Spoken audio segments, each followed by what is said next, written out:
So, very good. Okay, so today we're going to start a new topic on atmospheric predictability.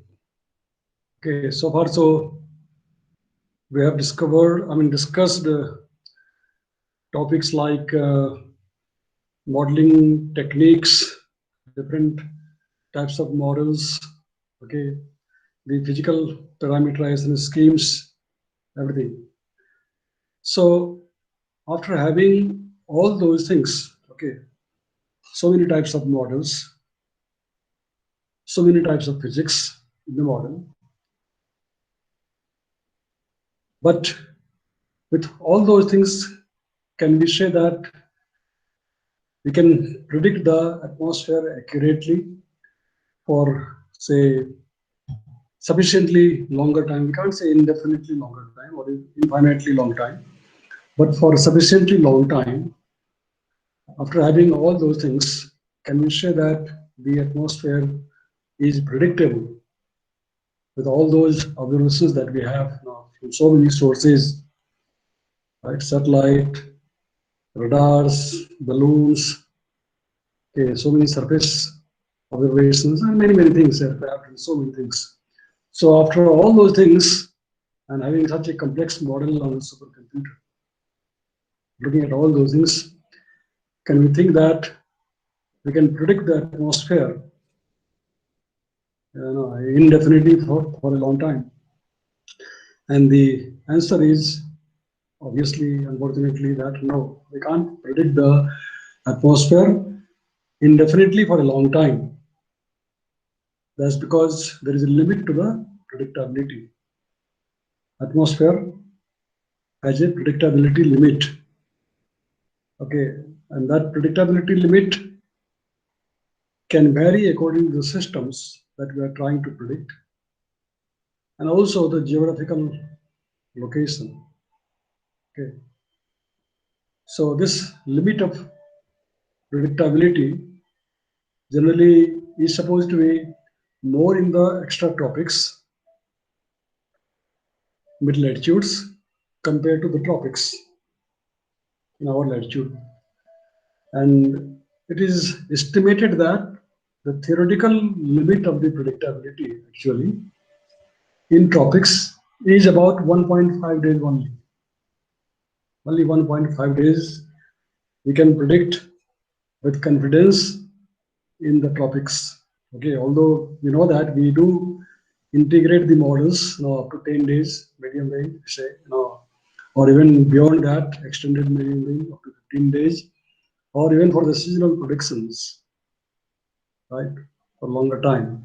But actually speaking, theoretically, the limit of the predictability is only about supposed to be 1.5 days for the tropics and roughly about 2 to 3 days for the mid latitude.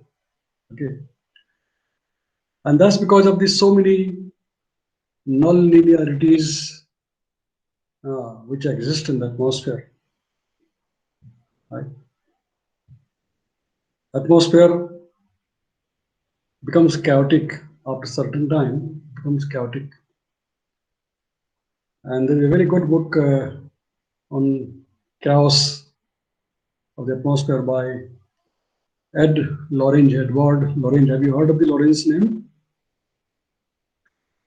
Ed Lorange was a professor at MIT, the Massachusetts Institute of Technology, and he discovered this chaos problem in the atmosphere, and he gave this theory, the atmospheric predictability, or there is a limit to the predictability. No matter how complex models you utilize, no matter how high is your resolution, no matter how many types of physical processes that you include in your model, no matter how much data you have, right? Still, you cannot predict the atmosphere indefinitely because there is a non-linearity in the dynamics of the atmosphere. People who are ignorant, there are many people who are ignorant, especially those who don't understand the atmospheric science or atmospheric physics, for example, they think that no, if they are given the data of say last 100 years or more, then they can predict the atmosphere indefinitely in future. For example, many people I have heard, even I've met people, especially those who are statisticians, statistics people. Well, I don't criticize them because that is their way of working, or that is their work. Like that, some of you are studying the time series analysis, right? You've taken the electives for time series analysis, isn't it? Yes or no? Yes, Yes, sir. sir. Yeah. So I have met people working in the statistics, and they say that if they have the data of last 100 years of rainfall, then they can predict the rainfall now for the next 100 years or for a very long time. And that is again because of the ignorance, right? We can't do that because if it was so, then there was no need for this complex models. There was no need for the offices or organizations like IMD or NCMRWF or ECMWF or NCEP. There was no need because we have the data of last 100 years for many places. Like India itself has a very long period data. IMD, when was IMD established?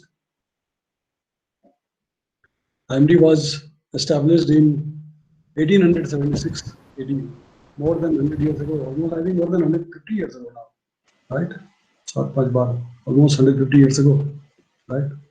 The Colaba Observatory of Mumbai was the first observatory established in India by British people, right? So IMD has many stations which have records of more than 100 years of data.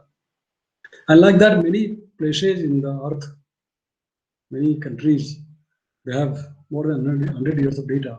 So does it mean that by utilizing data of more than 100 years, can we predict the atmosphere, or for example, any other parameter, let's say rainfall, which is most talked about, rainfall, can we predict the rainfall for the next 100 years? And some people, they say that yeah, they can, I mean, as they talk about something, neural network, blah, blah, blah, this, that. But actually speaking, they talk like that because they are ignorant, right? Because atmosphere has a theoretical limit of predictability, because otherwise the chaos develops, right? The nonlinearity problem. So today we are going to discuss now this topic. Maybe today and tomorrow's class we'll try to complete this topic on atmospheric predictability. Okay. Let's see. Right. So now, what does the predictability depend on? Okay. Now the predictability, as I said, depends on the system. Right? Which system we are talking about? Whether we are talking about a stable system or we are talking about an unstable system. We use the pointer. Okay. I was just mentioning this, yesterday or day before yesterday, while talking about the cumulus parameterization, right? For example, we are talking about the dynamically small systems and dynamically large systems, right? And we were saying that the systems whose horizontal scale is less than the Rossby radius of deformation is difficult to predict, whereas those systems whose horizontal scale is larger than the Rossby radius of deformation is easy to predict. Okay, large scale system or subgrid scale systems, right? Like turbulence, etc. Individual cumulus cells are difficult to predict, right? Whereas large scale systems like Rossby waves, now even tropical cyclones are quite large in scale, horizontal scale. They are easy to predict. And also, the predictability depends on whether the system is stable or unstable. If it is an unstable system, then it's difficult to predict. Dynamically unstable systems are difficult to predict, whereas dynamically stable systems are easy to predict. For example, in this diagram, it is illustrated that, say for example, this is the truth, okay, and let's say this is the forecast, okay.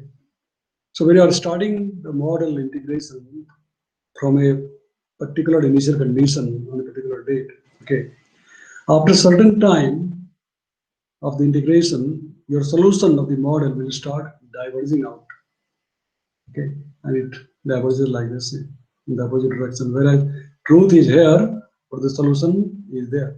So they are just apart from each other, right? And this happens when the system is unstable, dynamically unstable. Whereas for the stable systems, for example, when you integrate the model, okay, then the model will be always close to the truth if it is a stable system. Right? So this is what is the predictability explained in a very simple way. Okay, stable systems are easy to predict, unstable systems are difficult to predict, and this was actually very nicely elaborated by Calney in her book 2003. I have talked about Calney earlier. I think she was a scientist at ANSEP, and later on she joined University of Maryland as a professor. She wrote a nice book on atmospheric, I think, predictability and also the assimilations. She is a person of assimilation. Okay, so she wrote a nice book on that. If you get a chance, you should read that book. This is another interesting diagram. Okay, and this diagram shows the anomaly correlation coefficient of 500 millibar geopotential height forecasts. Now, generally, what we do is we take 500 millibar geopotential as one of the very kind of robust or stable parameter to measure the accuracy of the forecast. And so we try to correlate between the 500 millibar geopotential observed versus the forecast. Okay, and we call it anomaly correlation coefficient. Anomaly correlation coefficient of the 500 millibar geopotential between observation and the forecast from the model. Okay, and this diagram is showing the anomaly correlation coefficients of forecast for day 3. Okay, that is 72-hour forecast. Day 5, that is 120-hour forecast, and day 7 forecast, that is 168-hour forecast from the initial condition. Okay, and this is the year starting from 1970, 74, and it is shown up to only 2010. Actually, if you ever get a chance to visit WF, you will find this diagram. Always they have this diagram. They have a very big hall called operational forecasting room, in which they display. I mean, long ago I visited there, more than 20 years ago. So nowadays things might have changed quite a lot. But they had a very big hall called the operational room, operational forecasting room, in which there were so many computers lined, and then in all the 4 walls they used to have charts displayed on the walls, all kinds of forecast charts from the ECMWF global model. Okay, and one of the very important chart used to display this anomaly correlation coefficient on a day-to-day basis, that how today's anomaly correlation coefficient is with respect to the observation, just to monitor the health of the forecast on a routine basis. Actually, some of you, probably, I don't know, none of you have visited NCR. Have you visited any of you NCR at Noida? No, sir. No, sir. No, sir. None of you, none of you. Yeah, only I think Gitesh and Anis, they visited IMD for, I think you visited IMD, right? In your vacation, last winter vacation? Yes, Gitesh? sir. Yeah. Sir. Yeah, Yes, but sir. you could not go to the NCR. You could have visited if you had got a chance for your internship, summer internship, but this year, unfortunately, there was no summer internship outside. So, those of you who would go to NCR now in future anytime, they have a kind of a system to discuss every day the health of the model. Every day, routinely, all the scientists, they will assemble in a room and they will discuss the quality of the forecasts from the model. Okay, different forecasts from different types of model, global model, regional model forecasts, and the observations from the IMD. Right. So they will try to discuss how the model performed vis-a-vis the observation of the past 10 days, because they integrate the model for 10 days. So they will discuss every day for just not for a long time, just for 15 minutes. All the scientists will assemble, and the time is fixed at 4 o'clock. That used to be fixed 4 o'clock.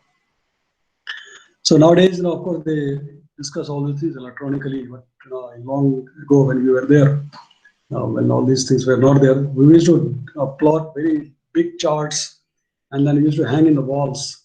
Same as I said, for the CMW, we used to hang in the walls, long charts, plotted by big plotters, Calcom plotters, we could call. And then we should discuss those charts every day. How is the model performing to monitor the health of the model, right? So this is the anomaly correlation coefficient plotted from the ECMWF model from 1970 onwards up to 2010 for different length of the forecast for day 3, day 5, and day 7. And in each of these curves, you can see there is an upper curve and there is a lower curve. Okay, the upper one is indicating the northern hemisphere forecast of the 500 milliwatt geopotential, and the lower one is indicating the southern hemisphere forecast of the 500 milliwatt geopotential for each of those length of the forecast, day 3, day 5, and day 7. See that three things which are very important in this diagram. Number one, in 1980s, the accuracy of the forecast. Now this is correlation coefficient. That means higher the correlation between observation and the forecast, more accurate is the forecast, right? If the correlation between forecast and observation is less, that means forecast is less accurate or skill is less for that. Okay. So you look at the 1980s forecast, okay, almost like 40 years ago, there was a big difference between the accuracy of the forecast between northern hemisphere and the southern hemisphere. Always the skill of the northern hemisphere forecast was higher than the skill of the southern hemisphere forecast.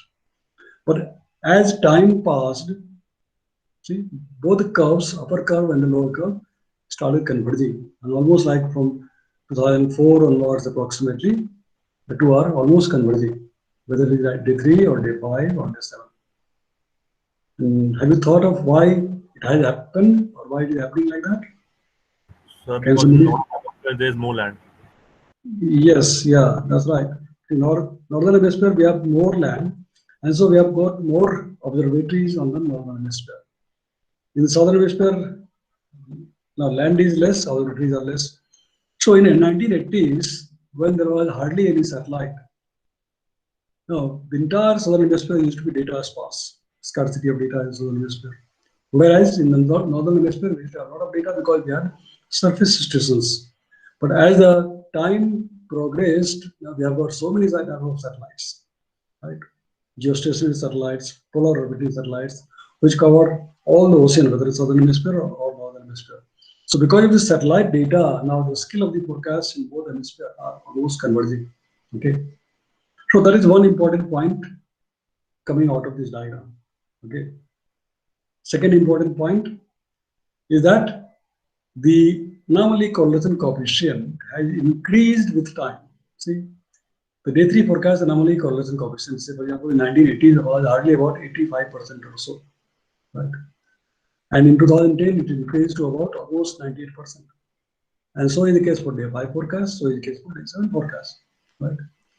See, when the forecast accuracy is, say, 50% or less, that means it is no forecast, right? It is no good forecast. Even 50% forecast accuracy skill is no good, right? That anybody can say by tossing a coin that whether head or tail, 50% correct or 50% wrong. Whether tomorrow it will rain or tomorrow it will not rain, 50-50 chance by just tossing a coin, right? So having a skill of 50% and got, that means no skill. So in order to have a respectable skill, you should have at least 75, 80% or even more than that. Then only it is called that yes, the forecast has a skill, right? So in those days, in 1980s, for example, the skill of the day 7 forecast was so poor that it was not believed at all, less than 50%. The skill of day 5 forecast was okay, but no, there was also hardly 65% or so. But now in 2010 it has increased quite a lot. It has become almost like 89-90% day 5. And day 7 forecast similarly has now increased above 60%, let us say, from about 2002 to 2004 onwards. Right? So this is the second important point. The third important point is that from this diagram which comes out is that whatever was the skill of, say, day 5 forecast in the year, say, 2000, day 5 forecast has a skill of about, say, let us say 75%. Acceptable skill, you can say. 75% forecast skill was there for day 5 in, say, the year 2000. Right? Now, the same skill we have also reached for day 7 forecast in 2010. Right? Day 7 forecast skill is approximately more than 70%, or approximately, you can say 75% or so. Right? This is a line of 70, this is a line of 80, so somewhere here, 75%. So that means that whatever was the skill of day 5, 5th day forecast in 2000, the skill of day 7th forecast has become the same in 2010, and this is 2020, so it has further increased. Right? So the skill of the forecast is increasing. Right? So in other words, the predictability of the atmosphere is increasing, and that's more because of so many factors. One is because of the quality of the model, what we had in 1980 and what we have today in 2020 is much, much different. Lots more physical processes, much better understanding of the model physics, better numerical techniques for differentiation, integration that we have got now. Many, many times more data than what we used to have in 1980. Today we have many more times data. And also the advent of the data assimilation technique, right? How to assimilate the data in the model, because the NWP is supposed to be a initial value problem, right? The more the accurate initial condition you have, the more accurate will be the forecast. Your solution will be more accurate. This is called an initial value problem. Right? So the initial condition of the model is improved by the data assimilation. All the data which we keep getting every day routinely, every hour, every 3 hours, every 6 hours, all the data which comes to the NWP center, they're all, as I discussed in the beginning, quality control, processed and assimilated, right? So that your initial condition keeps improving, becoming better and better. So because of all these things, the skill of the forecast has substantially increased from 1980 to till date. Okay. So the Ed Lorange in 1969 showed that limits to the predictability of atmospheric circulations can arise from unobserved small-scale motions. Right? We are talking about the subgrid scale processes, right? A few days ago, subgrid scale processes, small-scale motions, eddies, right? Turbulence, individual convective sails, right? So because of this unobservable small-scale motions, the atmosphere has a limit of the predictability. Okay. Rapid upscale cascade of small-scale initial error imposes finite limits on the predictability of turbulent flows whose kinetic energy spectrum is proportional to the -5/3 power of the horizontal wave number k. Right? So what does it mean? It means that as you proceed with time, and we have studied now in the spectral modeling that you are trying to expand or represent your model variables in terms of the waves, right? We call it T80 model or T150 model or T1534 models, triangular truncation, right? What does that mean? That's trying to represent that many number of waves. Right? So as the horizontal wave number increases, the cascading of the energy, okay, spectrum is proportional to minus pi by 3 power of the horizontal wave number. On this rapid scale cascading of the energy between small scale processes which are not resolvable, which are not observed properly, now they are transferred to the large scale systems, and then they mask the solution, and your solution becomes absurd or unacceptable or junk, right? Because of that. The loss of predictability and entropy has therefore often been attributed to the upscale growth of small-scale unresolved perturbations, particularly in forecasts of atmospheric motions at a scale less than about 400 km, where observations show the atmospheric kinetic energy spectrum follows this power law, k to the power minus 5 by 3 power law. And generally it is established by numerical experimentation, right? That the forecast of atmospheric motions at scales less than 400 km, the upscale growth of the unresolved perturbation becomes too much, and that leads to the unpredictability, okay, or loss of predictability of the NWP models. A horizontal wavelength, as the horizontal wavelength increases beyond 400 km, the atmospheric kinetic energy spectrum gradually shifts from k to the power minus 5 by 3 to a k to the power minus 3 law or law. Right? So when the wavelength is more than 100 km, the loss of predictability shifts from k to the power minus 5 by 3 to k to the power minus q law. Right? So this is what is established theoretically. The evolution of the error in Lorentz 1969 is governed by the second order ordinary differential equation, and is given by this expression d square by dt square zk equal to summation from L equal to 1 to n ckl zl. Okay, this is the evolution of the error as established or as proved by Lorentz in 1969. In this expression, C is a constant matrix determining the interactions between various length scales. N is the total number of spectral bands or waves. Zk is the ensemble mean of the kinetic energy of the perturbations, and K is the wave number. Okay, so this is how the evolution of the error takes place now, as established by Lorentz 1969. Okay. Actually, you must have heard about the butterfly effect, right? Many of you, some of you have heard about the butterfly effect? Yes, sir. Yes, sir. Yes, sir. Okay. So this butterfly effect actually was proposed by Lorentz. And what it says that if the basic problem is deterministic, that is short-term result is predictable and so not random, but at the same time chaotic because small errors in the initial conditions leading to very different results due to non-linear growing errors in long-term prediction.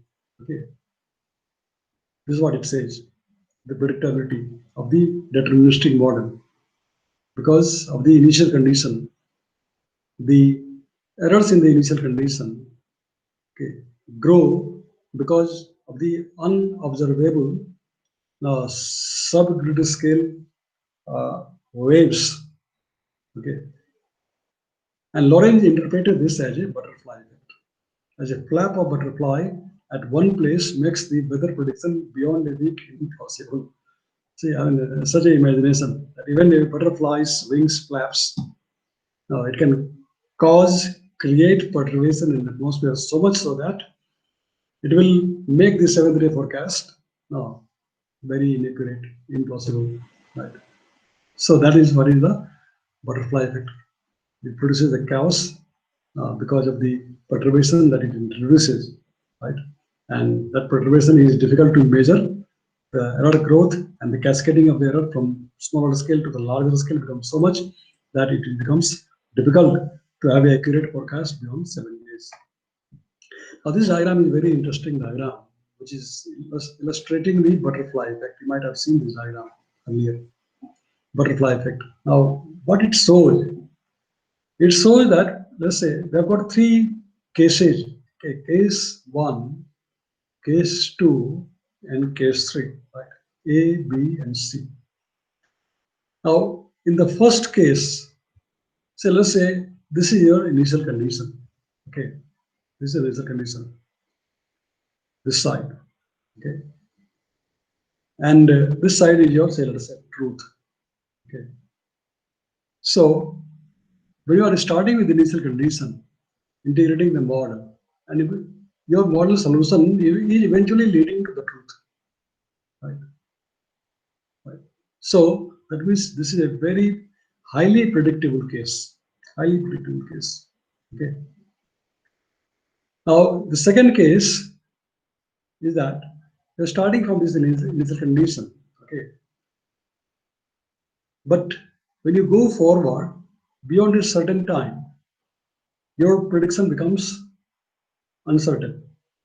It might go in this direction or it might go in that direction. Right. So that means beyond certain days, your forecast is uncertain. You don't know whether the forecast is correct or not. So it is diverging. Right? So this is kind of a predictable atmosphere in the shorter time, but not predictable in the longer time. Right? In a shorter time scale, in short range, your atmosphere is predictable, or your solution of the model is accurate, but beyond a certain time, it is not accurate. It is becoming uncertain. Right? And the third case is totally chaotic. Right? You say that no matter where you start, suppose this is initial condition, then you are integrating the model. You don't know whether the model is going this side or that side solution, and this entire thing is looking like a wings of a butterfly, right? Wings of a butterfly. So this is generally known as the butterfly effect. In this example of the finite time error growth on the Lorentz attractor, for 3 probabilistic predictions starting from different points on the attractor A, okay, high predictability is there, and therefore a high level of confidence in the transition to a different weather regime. Okay, this is the transition zone. Okay, so your solution of the model is evolving to a new regime of observation or prediction or reality. Now, in the second diagram, B, a high level of predictability in the near term. So from here to here is high level predictability, but then increasing uncertainty later in the forecast with a modest probability of a transition to a different weather regime. Now, beyond a certain point, you don't know whether your solution is going to this regime or whether your solution is going to this weather regime. And in the third case, a forecast starting, say, near the transition point. This is the transition point, right? This is the transition point. One weather regime, another weather regime. And this is the transition point. So your initial condition is starting from this uncertain or transition zone. Then it is highly uncertain that whether your solution will evolve toward this direction or toward that direction. Okay. And therefore, we say that the NWP model is an initial value problem. Your initial value is very good, starting point, then your solution will be also very good. If your initial value is not very good, uncertain, then your solution will also become uncertain. Initial value problem, right? And this is called the butterfly effect. Okay, so remember this because these kind of questions will come. Write a short note on butterfly effect. Predictability can be found by introducing a perturbation in the initial state of the model integration and then examining the rate at which this new integration deviated from the control. Okay. Now the question is that how do you measure or how can you find that how predictable is your model? Right? Obviously, you will be curious to know that if you are using a model, how good is your model? How predictable it is, right? So one way of determining the predictability of the model is to introduce perturbation in the initial condition and integrate the model and then examine the rate at which this new integration deviated from the control, right? That's one way. Another way is to measure the predictability could be found by comparing the 1-day forecast with the 2-day forecast from the preceding day, and the 2-day forecast with the 3-day forecast from the preceding day, and so on. You understand what that means? Suppose you're starting from today's initial condition, making a forecast of 1 day valid for tomorrow, right? Or you started, because tomorrow is observations you don't have. You have observations only of today. Tomorrow what will happen you don't know. Okay. So if you want to compare the today's forecast, you have to start from yesterday's initial condition, right? So make a day 1 forecast from yesterday's initial condition till today and compare with the observation. So that is the day 1 forecast. Take the difference and it will be the day 1 forecast error. By the way, you have a class at 3:30, right? You have a class at 3:30? So it got cancelled. Okay, so fine. I was just thinking that whether I will be able to complete this lecture today. So I'll try to finish this lecture then. Okay? Okay, sir. Yeah, because Dr. Surat had a meeting today.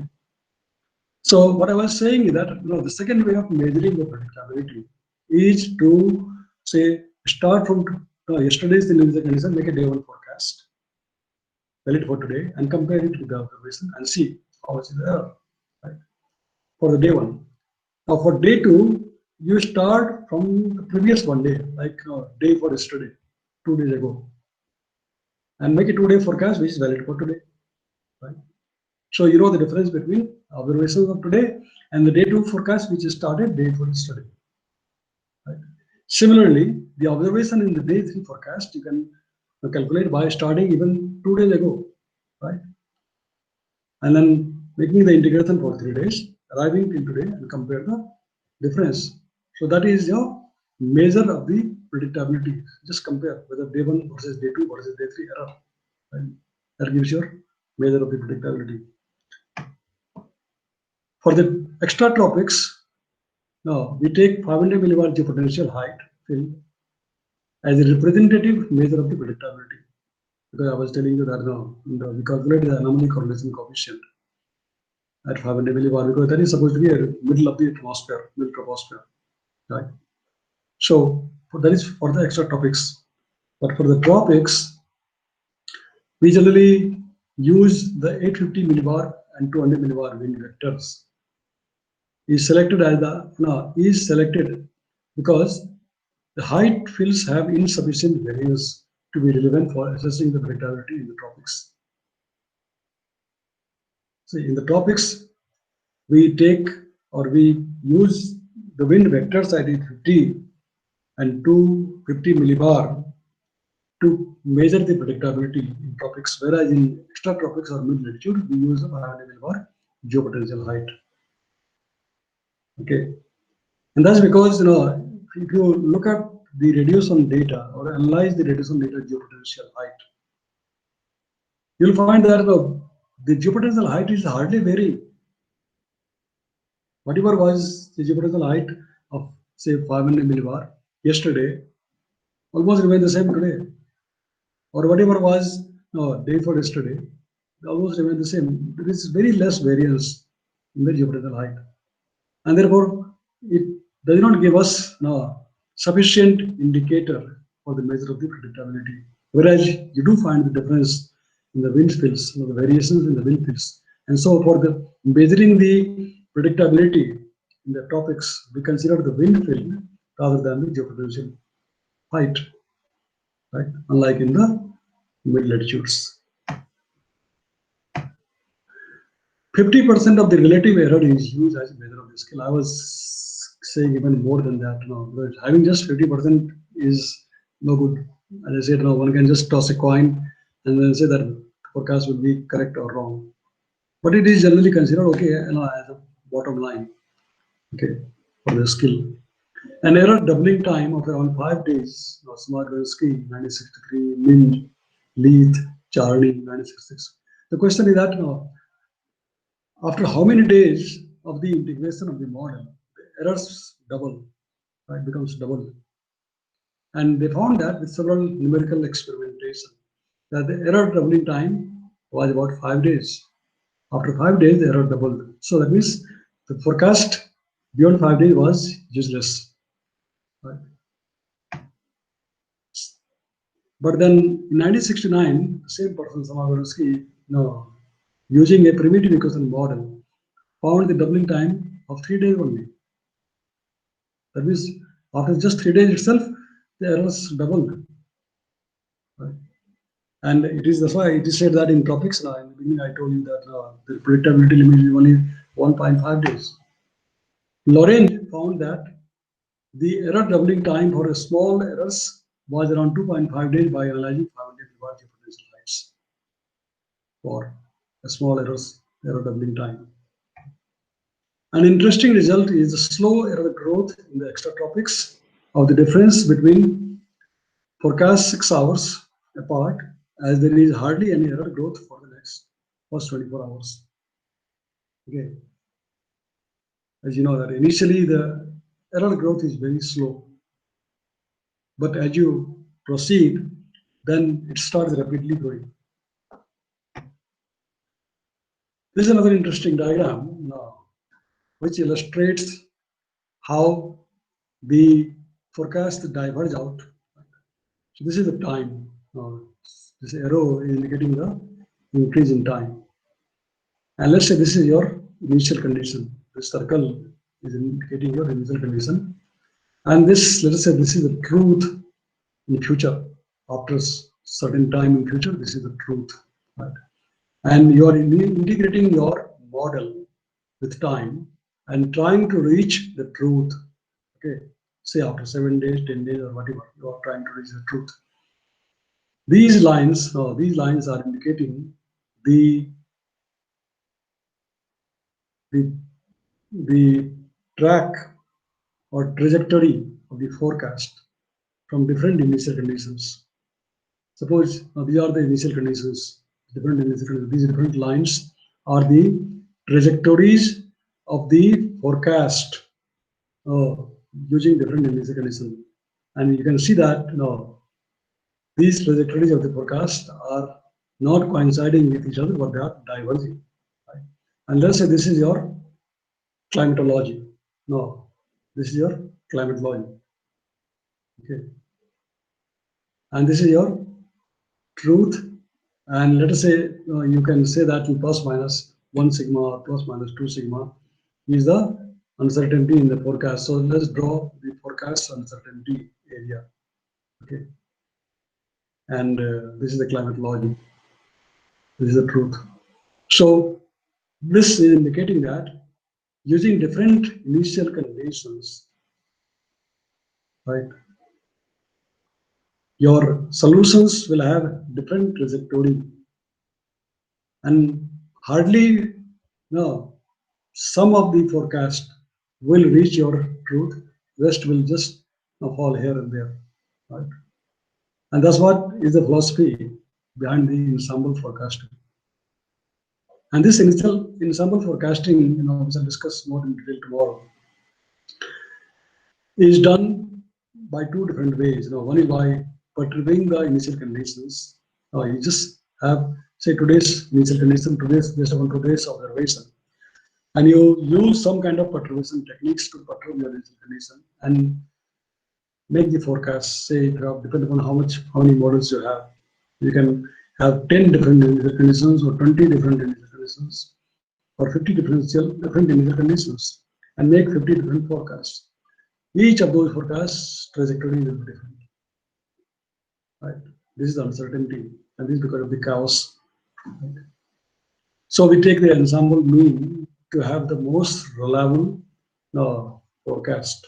Okay, and then calculate also the probability based upon this divergence of the model solution or the trajectory. Okay, how many percentage of the total forecast fell in this area? No, 1 standard deviation or 2 standard deviation, and accordingly we calculate the probability. The probabilistic weather forecast using initial conditions uncertainty is what is demonstrating.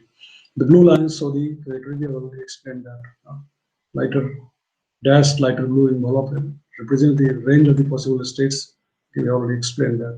Okay, so this is what is the philosophy behind the ensemble forecasting. This is another diagram which illustrates now different ways. Say, for example, this is from different model.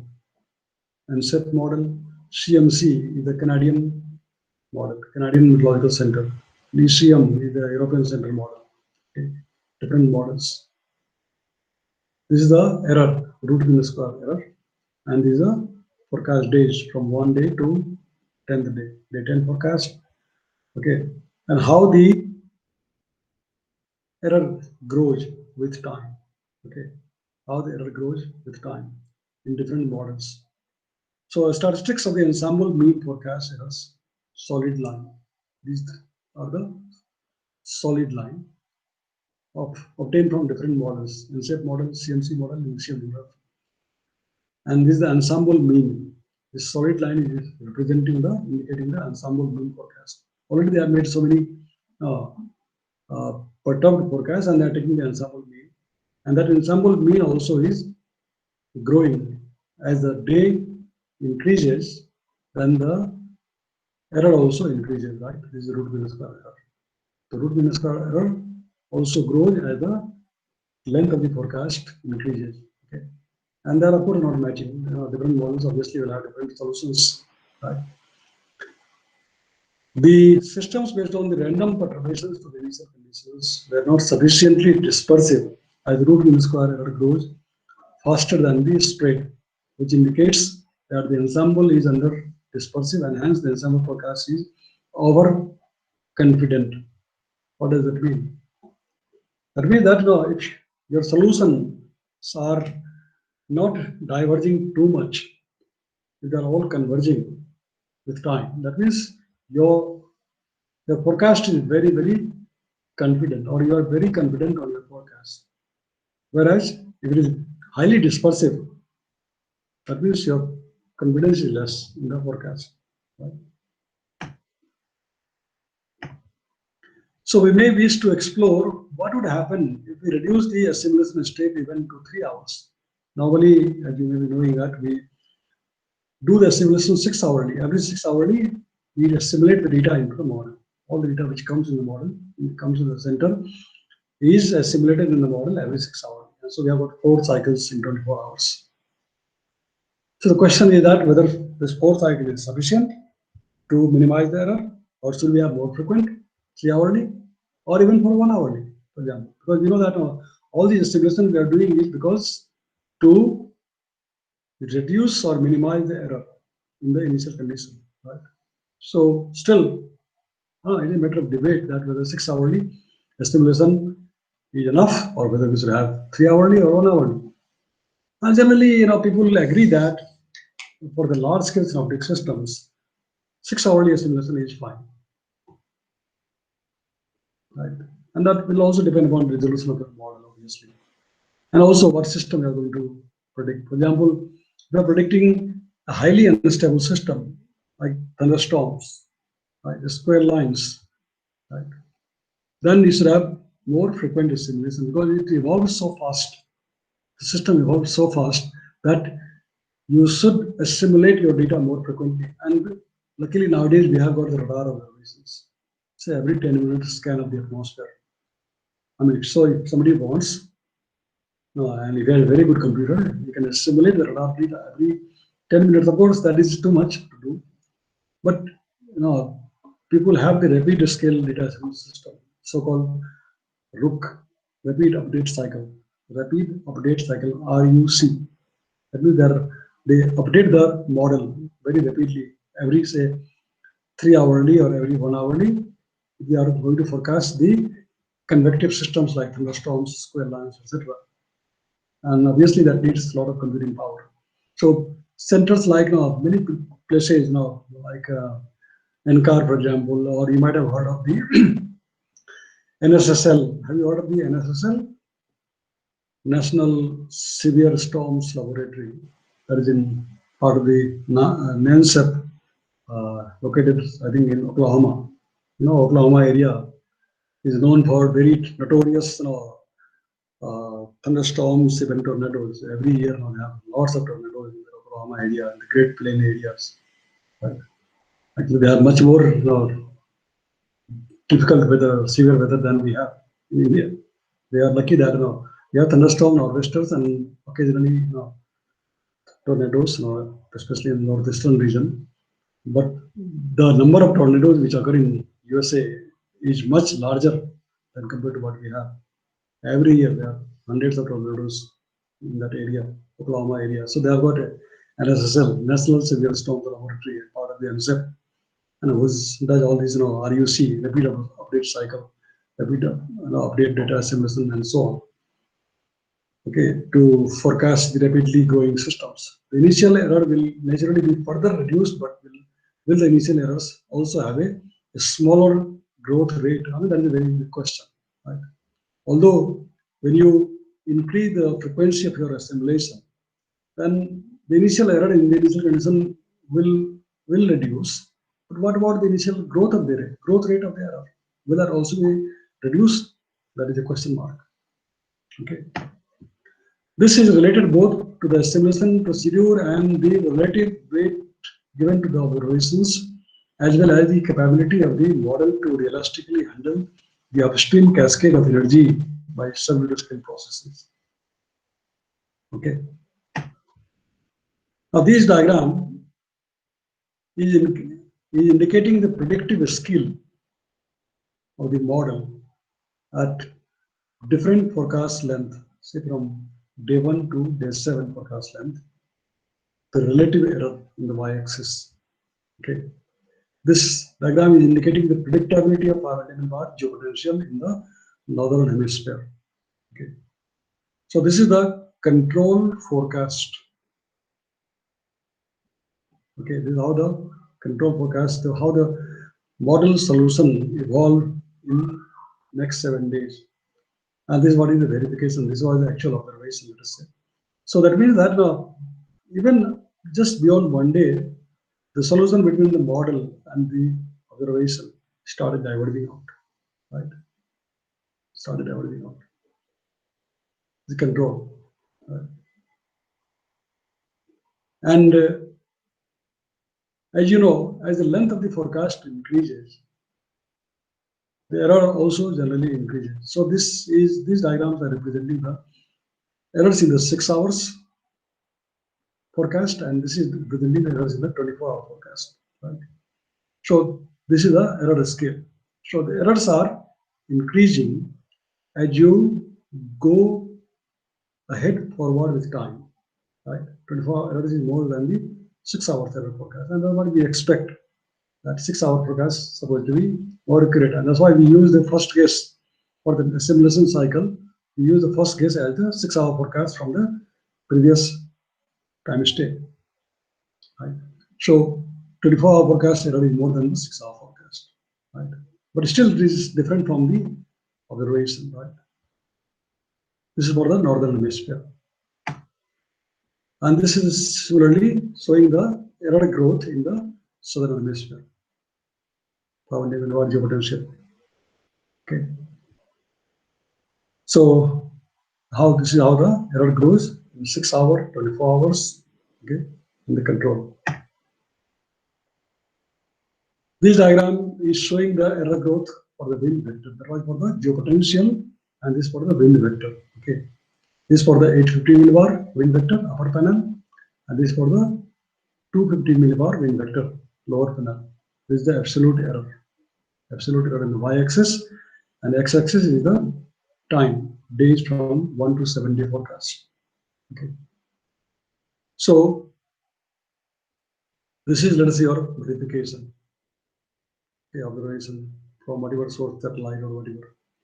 And these are your forecast errors. 6-hour forecast error, 24-hour forecast error. So what you see is that now your 6-hour forecast error is obviously less for each of those days of forecast, whereas 24-hour forecast error is more. Okay, and that is true for both 850 millibar wind vector and 250 millibar vector. And we just mentioned earlier that we use this 850 millibar wind vector and 250 millibar wind vector to measure the predictability in the tropics, right? Whereas in the mid latitude in the extratropics, we use 500 milliwatt potential as a measure of the skills or predictability of the atmosphere. Okay.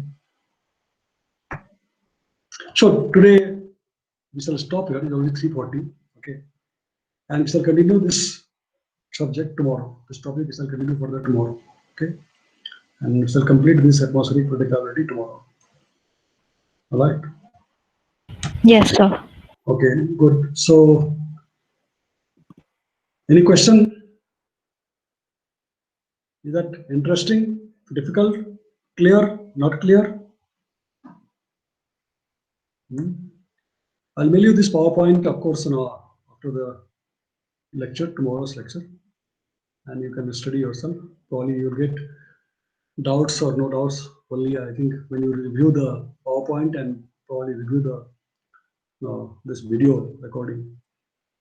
I mean, do you guys watch the video or not? Or I just keep on story? You have time to see the videos? Yes, sir, we do watch. Okay, okay, good. And do you think that it is useful or it should be improved further? Something is missing, something is lacking. Audio is not clear, video is not clear. Any comment on that? No, sir, it's fine. So it's fine. Yeah. Okay, great, very good, very good. So good, then I am stopping the sharing of presentation, stop presentation. And I'm also stopping the recording. Stop recording. Today again,